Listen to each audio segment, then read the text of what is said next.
Baiklah, selamat sore untuk kita semua. Selamat sore. Mungkin sebelum kita mulai, saya ingin teman-teman memperkenalkan diri kembali. Mungkin dari saudari ini. Nama saya Lia, saya dari jurusan akuntansi tingkat 3. Untuk saudari satunya. Nama saya Juan dari akuntansi tingkat 3. Baiklah, kita sini menambah bersama dengan dia dan saudara Juan. Mungkin sebelum kita mulai belajar, kita satu dalam doa. Kita sama-sama berdoa. Tuhan Allah, kita dalam kerajaan surga, kami ucap syukur dan terima kasih kami hingga sore ini. Pada saat ini kami sudah siap untuk mempelajari firman Tuhan. Ketika kami di sini hamba menyampaikan firman Tuhan, yang dalam firman kami kami siapkan doa ini dan kami syukur dan ucap syukur. Amin. Baik. Kita akan mempelajari pelajaran ya yang berhubungan dengan Nabi. Kenapa saya bilang begitu? Mungkin kalau untuk pada zaman dulu namanya Nabi, tapi untuk sekarang adalah bisa saya bilang pendeta ya, ataupun pendeta bisa saya bilang pendeta lah ya. Tapi kenapa saya bilang berhubungan dengan pendeta dan atau Nabi? Karena pada saat ini banyak sekali aliran-aliran yang dibuat oleh pendeta ataupun tua-tua jemaat yang sedikit menyimpang. Nah, oleh karena itu kita pada saat ini kita akan mengupas tuntas bagaimana atau apakah yang akan mereka lakukan, bagaimana cara kita menguji para nabi itu ya. Dengan tidak lain judulnya adalah menguji para nabi. Nah, mungkin saya akan menyampaikan pendahuluan seperti selain pendahuluan tadi yang sudah saya bilang ya. Kita minggu lalu kita sudah mempelajari pelajaran yang berhubungan dengan Alkitab dan kita tahu sudah bahwa Alkitab itu yang disampaikan kepada orang-orang biasa ataupun para nabi ya. Dan di situ juga dia akan menyampaikan beberapa rencananya. Nah, rencana itu akan kita kupas tuntas pada hari ini ya. Untuk hari pertama kita bisa lihat ya, untuk pertanyaan tadi yang sudah saya bilang, pada siapa Tuhan menyingkapkan rencana akhirnya. Nah, kita bisa buka dalam Amos 3 ayat yang ke-7.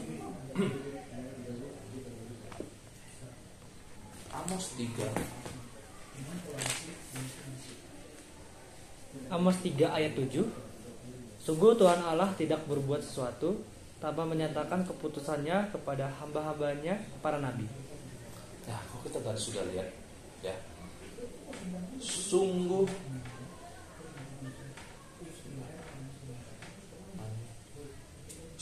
Tuhan Allah tidak berbuat sesuatu tanpa menyatakan keputusannya kepada hamba-hambanya para nabi. Nah, di situ di ayat pertama kita sudah mengetahui bahwa kepada para nabi lah Tuhan sudah menyampaikan atau memberitahu rencananya ya pada para nabi. Nah, mungkin ketika kita sudah mengetahui bahwa pada para nabi lah pesan-pesan yang Tuhan sampaikan itu, mungkin ada kalanya di situ akan terjadi perbedaan. Kenapa saya bilang perbedaan? Ada bisa saya bilang nabi palsu dan nabi yang benar. Apakah ya akan adakah nabi yang benar maupun nabi palsu pada hari terakhir sini? Saya bisa simpulkan atau menandakan akhir dari dunia ini. Nah, untuk menjawab itu kita bisa buka dalam Matius 24. Dalam Matius 24 ayat yang ke-11. Kembali mungkin sudah ya sudah nomor dan kita baca. Matius 24 ayat yang ke-11. Matius 24 ayat 11. Banyak nabi palsu akan muncul dan menyesatkan banyak orang. Nah, ketika kita melihat di ayat yang ke-11 ini dalam Matius, di situ dibilang banyak nabi palsu akan muncul dan menyesatkan banyak orang. Nah, menyesatkan banyak orang ini bisa jadi seperti ini, bisa saya kasih penjelasan sedikit ya. Ketika kita dalam sebuah gereja lalu datang orang baru dan dia menyampaikan pengetahuan yang dia tahu, tapi hanya dia yang anggap itu benar, tapi di mata orang lain salah. Itu maksud doktrin baru ya. Dan juga bisa saya bilang seperti ini ya, dia sudah punya suatu landasan, tapi dia anggap itu yang paling benar dan dia akan sampaikan kepada orang lain, dan orang lain itu tidak setuju. Nah, itu. Dan untuk menjawab atau mendukung pertanyaan yang tadi sudah kita tanyakan, kita bisa membuka dalam Kisah Para Rasul 2 ayat yang ke-17. Ya, ayat yang ke-17. Kisah Para Rasul 2 ayat yang 17. Akan terjadi pada hari-hari terakhir, demikianlah firman Allah, bahwa Aku akan mencurahkan rohku ke atas semua manusia, maka anakmu laki-laki dan perempuan akan bernubuat, dan teruna-terunamu akan mendapat penglihatan, dan orang-orangmu yang tua akan mendapat mimpi. Nah, kalau kita lihat situ, akan terjadi pada hari yang terakhir, demikianlah firman Allah, maka Aku akan mencurahkan rohku ke atas semua manusia, baik anakmu laki-laki ataupun anakmu perempuan akan bernubuat, dan teruna-terunamu akan mendapat penglihatan, dan kamu yang tua akan mendapat mimpi. Nah, ketika kita sudah melihat ini, berarti akan ada, ya bisa saya bilang, beberapa situasi di mana nabi-nabi palsu akan muncul. Nah, kita sudah membahas akan ada nabi-nabi palsu. Lalu ada nggak sih spesifikasi yang dijelaskan dalam kitab? Ya, nabi palsu seperti apakah yang secara spesifik dikutuk di dalam Alkitab? Ya, kita bisa membaca ya dari di sini ada dari buku-buku perjanjian lama ya. Kita bisa buka Ulangan. Ya. Ulangan 18 ayatnya yang ke-10.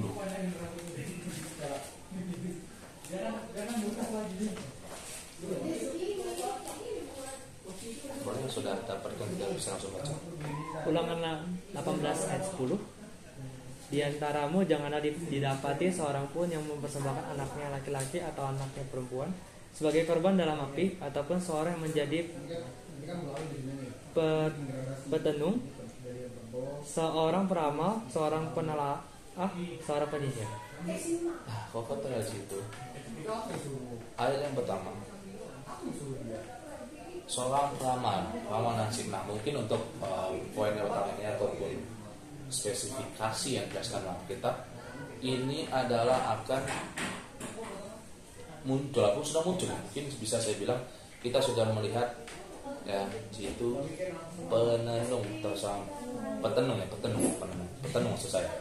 Petenung di sini maksudnya teman-teman sudah saya mendengar di sekitar kita pun di dunia kita sekarang ini banyak sekali orang bilang dunia ini ataupun daerah ini akan mengalami sebuah bencana yang sangat besar di tahun sekian.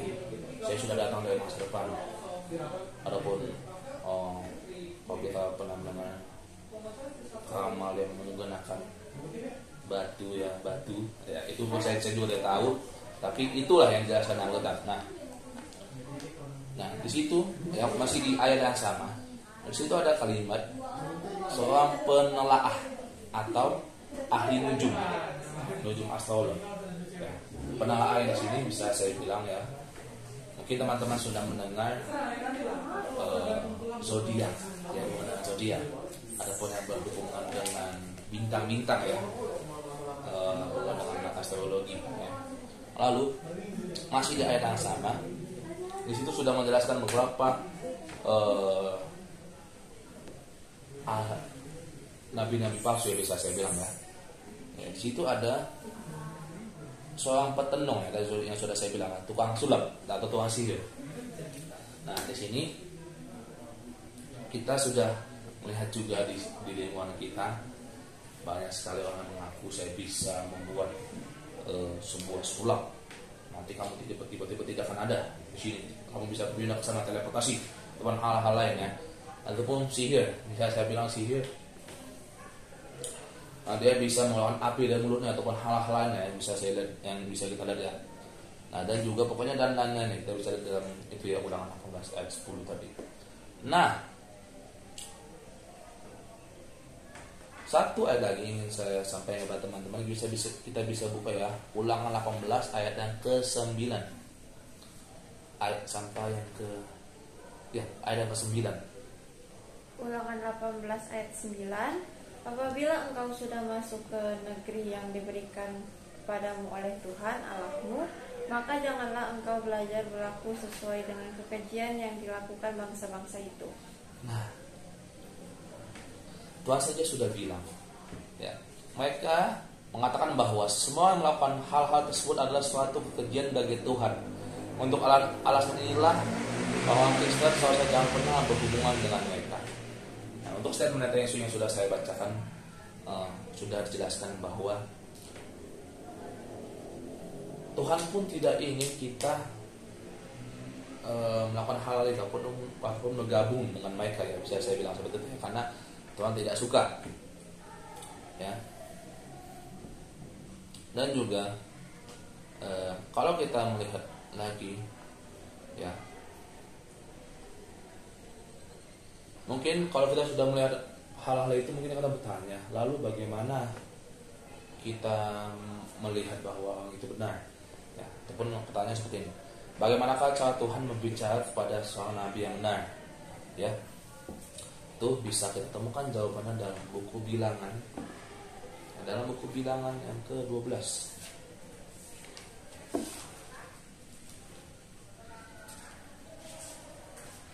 Dalam buku Bilangan yang ke-12 ayat yang ke-6, 12 ayat 6 dan 8.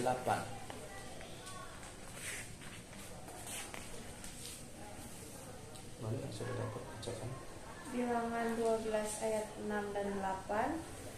Lalu berfirmanlah ia, dengarlah firmanku ini. Jika di antara kamu ada seorang nabi, maka aku Tuhan menyatakan diriku kepadanya dalam penglihatan. Aku berbicara dengan dia dalam mimpi. Ayat 8. Berhadap-hadapan aku berbicara dengan dia, terus terang bukan dengan teka-teki. Dan ia memandang rupa Tuhan. Mengapakah kamu tidak takut mengatai hambaku Musa? Ya, kalau kita di situ dalam buku Bilangan ini, ya, jika di antara kamu ada seorang nabi, maka aku Tuhan menyatakan diriku kepadanya dalam mimpi. Ya, itu mungkin bisa saya katakan seperti ini. Kalau ketika kita menemukan seseorang mengatakan saya ini adalah seorang nabi, lalu kita bilang itu kamu dapat dari mana? Ya, itu. Lalu untuk jawaban yang kedua kita bisa lihat dalam buku Zakaria 4. Zakaria 4 ayat yang pertama.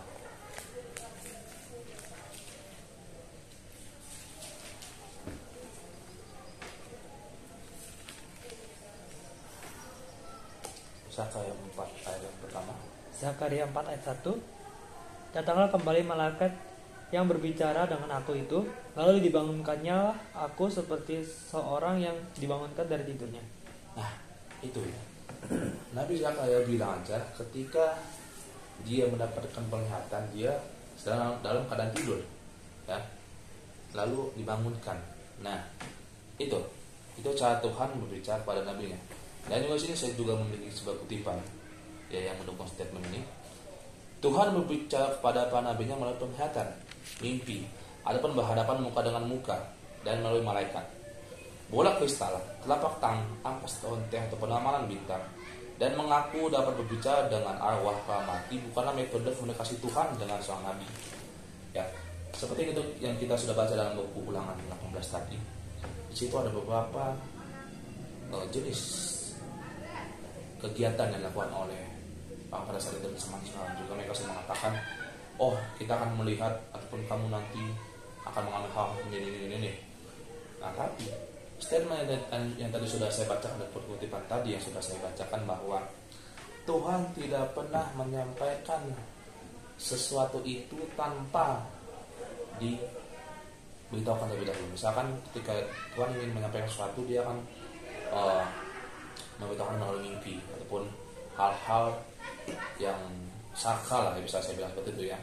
Kalau kita sudah tahu, kalau kita sudah mendengar kisahnya Raja Nebukadnezar, Tuhan ingin menyampaikan pesan kepada dia, tapi melalui mimpi, ya, melalui mimpi yang kita sudah pernah dengar cerita tentang mimpi Nebukadnezar. Nah, seperti itulah. Dia ingin menyampaikan sebuah pesan, ya, dia akan menyampaikannya melalui itu.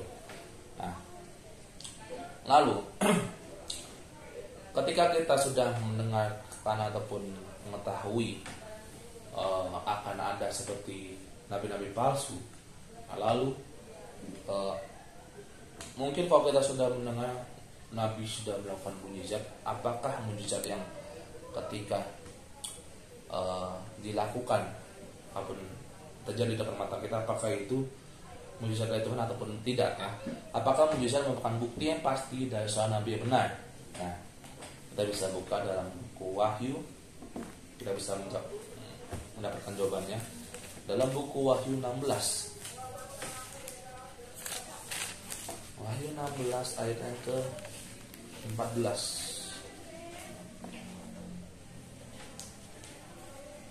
Wahyu 16 ayat 14.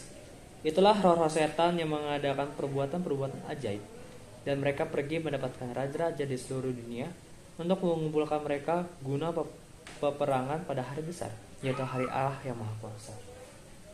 Nah, kalau kita melihat di situ, ya, ketika bisa saya katakan seperti ini, mukjizat-mukjizat yang dilakukan oleh Nabi pada zaman dahulu, bisa saya bilang tidak akan terjadi lagi di dunia ini. Kenapa saya bilang seperti itu?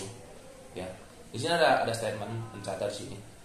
Mukjizat tidak akan membuktikan bahwa seseorang adalah nabi yang benar. Mukjizat membuktikan hanya satu hal, adanya kekuatan supernatural. Tetapi kekuatan supernatural bisa datang baik dari Tuhan maupun dari setan. Oleh karena itu Tuhan mengatakan kepada kita, yang mungkin kita bisa baca ayat yang lebih jelas ya. 1 Yohanes 4 ayat 1.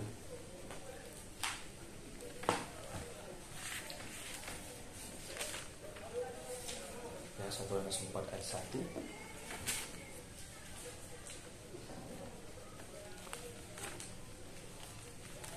1 Yohanes 4 ayat 1. Saudara-saudaraku yang kekasih, janganlah percaya akan setiap roh, tetapi ujilah roh-roh itu, apakah mereka berasal dari Allah? Sebab banyak nabi-nabi palsu yang telah muncul dan pergi ke seluruh dunia. Nah, itu ya, kita sudah bisa melihat itu ya. Saudara-saudaraku yang kekasih, janganlah kamu percaya akan setiap roh, tetapi ujilah roh itu, apabila mereka berasal dari Allah. Sebab banyak nabi-nabi palsu yang telah muncul dan pergi ke seluruh dunia. Nah, so ketika kita melihat dengan mata kepala kita sendiri bahwa banyak yang melakukan, orang itu yang tadinya sudah mati tiba-tiba bangkit, itu kita sudah mengetahui bahwa itu bukanlah kuasa Tuhan, melainkan kuasa setan ya.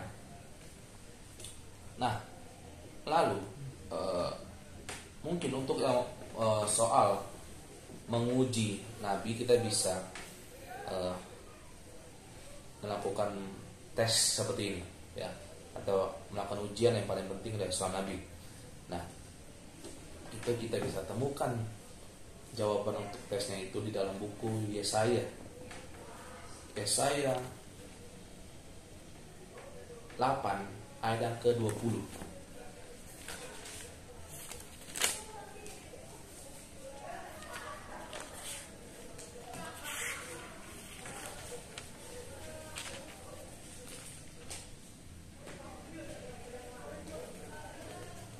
Saudari dia. Yesaya 8 ayat 20. Carilah pengajaran dan kesaksian. Siapa yang tidak berbicara sesuai dengan perkataan itu, maka baginya tidak terbit fajar. Kalau kita melihat itu ya, ketika kita sudah tahu pengajaran yang benar dan kesaksian yang benar yang sudah kita dengarkan, lalu muncul seseorang yang menyampaikan yang berbeda dari hal itu, kita sudah tahu bahwa orang itu tidak berbicara sesuai dengan pengajaran dan kesaksian yang benar, ya, maka baginya tidak lebih wajar. Nah, pengajaran dan kesaksian merupakan sebuah istilah perjanjian lama untuk Alkitab. Dengan kata lain, suatu perkabaran dari seseorang yang mengaku memiliki kata-kata nubuatan dari Tuhan harus dibandingkan dengan Alkitab. Ya, dimana seperti ini, ketika kita mendengarkan statement dari orang yang belum kita terlalu kenal dan ataupun dia pendeta baru di gereja kita bisa mengetahui hal yang disampaikan itu apakah sesuai dengan Alkitab atau tidak. Itu simbol seperti itu ya. Ya, kita harus menguji nabi tersebut dengan Alkitab dan bukannya menguji Alkitab dengan nabi. Ya, nabi Tuhan yang benar akan selalu setuju 100% dengan apa yang kitab suci katakan. Ini adalah ujian yang sejati. Ya, kita sudah tahu yang bagaimana ketika kita menghadapi dunia sekarang yang memiliki banyak sekali, bisa saya bilang keanehan lah ya dalam menyampaikan perkabaran Alkitab. Dan kita sudah tahu bahwa kita terlebih dahulu harus mengecek itu kepada kita bukan sesuai dengan Alkitab atau tidak. Ya, itu